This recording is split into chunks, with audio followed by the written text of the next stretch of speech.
World Mission Report. Iki ni cyo kibazo abantu benshi bakunda kwibaza, abakristo n'abatari abakristo, abantu bose basenga n'abadasenga, ahari iki kibazo barakibaza. Mbese aho Imana yumva amasengesho yanjye? Mbese Imana yumva gusenga kwanjye? Abantu benshi ni abahamya bw'ibyo Imana yabakoreye. Baravuga bati, turashima Imana kuko yumvise gusenga kwacu kandi ikadusubiza. Abandi kuva babaho ntibazi nimba Imana yumva gusenga kwabo cyangwa itajya yumva gusenga kwabo. Abandi ntabwo bajya batekereza no gusaba Imana cyangwa kuyisenga kuko batazi umumaro w'isengesho. Ndabasuhuje mwese, ubu n'amahoro biva ku Mwami Imana bibane namwe. Tugeze mu mwanya mwiza w'amakuru y'ahandi. Amakuru y'uyu munsi afite umutwe uvuga ngo, mbese Imana isubiza amasengesho? Mbese Imana yasubije isengesho ryawe? Uyu munsi nababwira inkuru y'umusore witwa Samusak uba mu gihugu cya Thailand.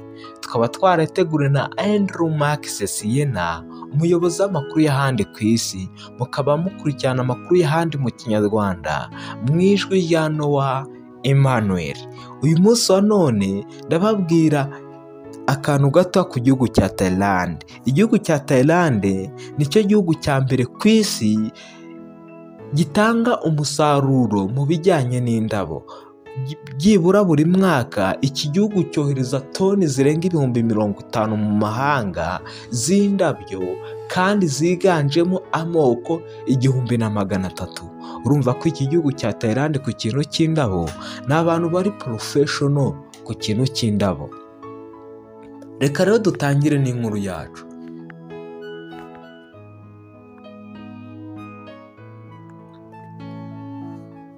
Uwitwa Samusak yatangiye kumva ibyerekeranye no gusenga Imana yo mu ijuru ubwo yari akiri umwana muto cyane wigaga mu mashuri y'incuke mu kigo cy'Abadivantisiti b'umunsi wa karindwi muri Korat mu gihugu cya Thailand.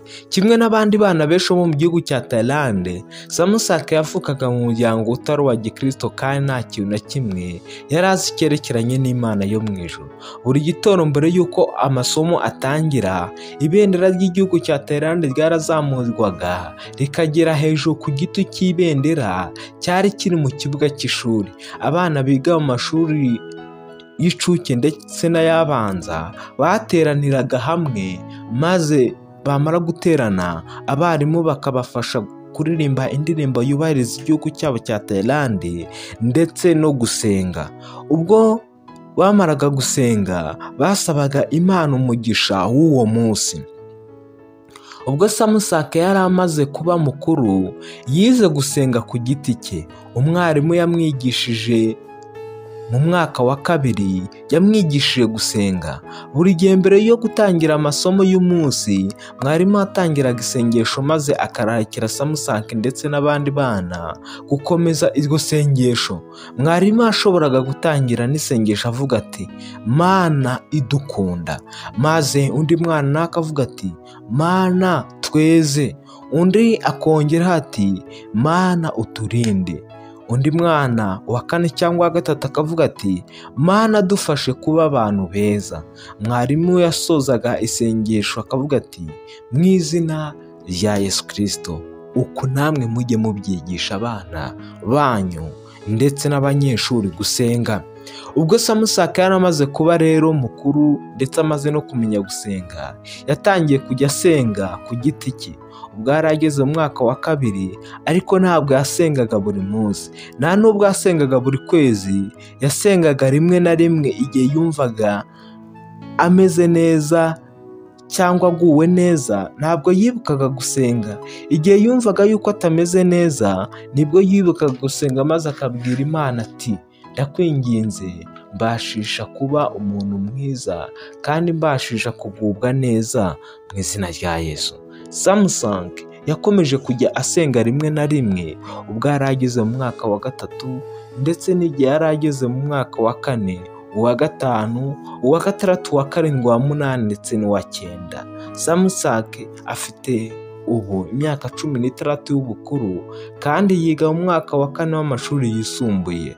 Ashobora kuba adasenga buri munsi, ariko amaze imyaka myinshi asenga. Mbese utekereza ko Imana imaze gusubiza amasengesho angahe ye? Ese ni 100? Ese ni 50? Ese ni 10 cyangwa ni 15? Samusanke we yumva yuko nta sengesho na rimwe Imana yari yamusubiza. Samusanke aravuga ati, ntabwo nigeze numva ko Imana yasubiza amasengesho yanjye, ndiyiringiye njyewe ubwanjye.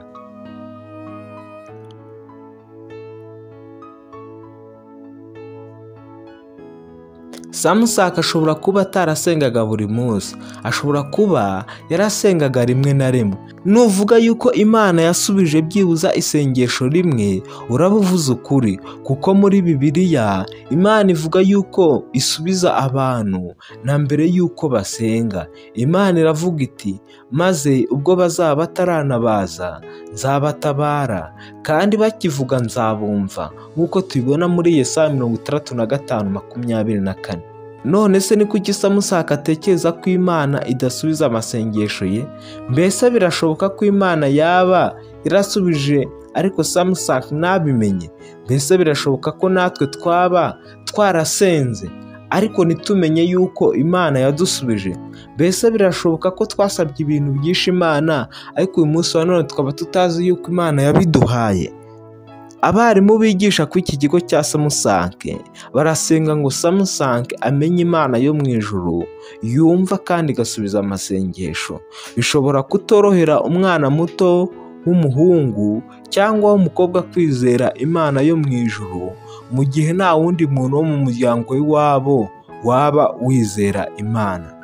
Abarimu barabasaba inkunga ikomeye y'amasengesho. Mbese ntiwakwifatanya nabo ugasengera Samusanke ndetse n'abandi bana? Mureke twifatanye nabo maze dusenge kandi dusengere n'ibyacu. Mana idukunda, tugushimiye ikigo cy'Abadivantisiti b'umunsi wa karindwi Samusanke yigamo. Tugushimiye abana benshi baturutse hirya no hino ku isi batanze amaturo y'isabato 13 yafashije umushinga wo kubaka iki kigo.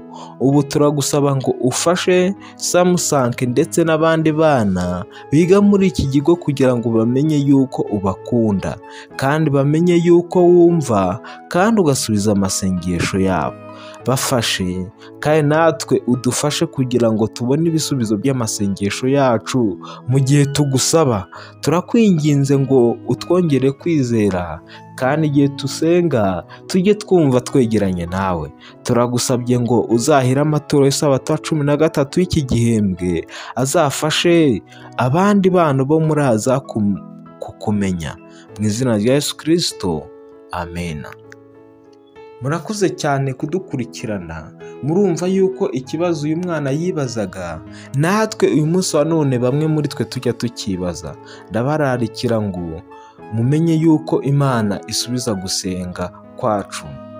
Ndabararikira kandi ngo amakuru muyasangiza abandi nabo bamenye ubutumwa bwiza bwa Yesu, kandi nabo bamenye yuko igihe basenga Imana ibumva. Imana y'amahoro iduhane umugisha. Mwarimu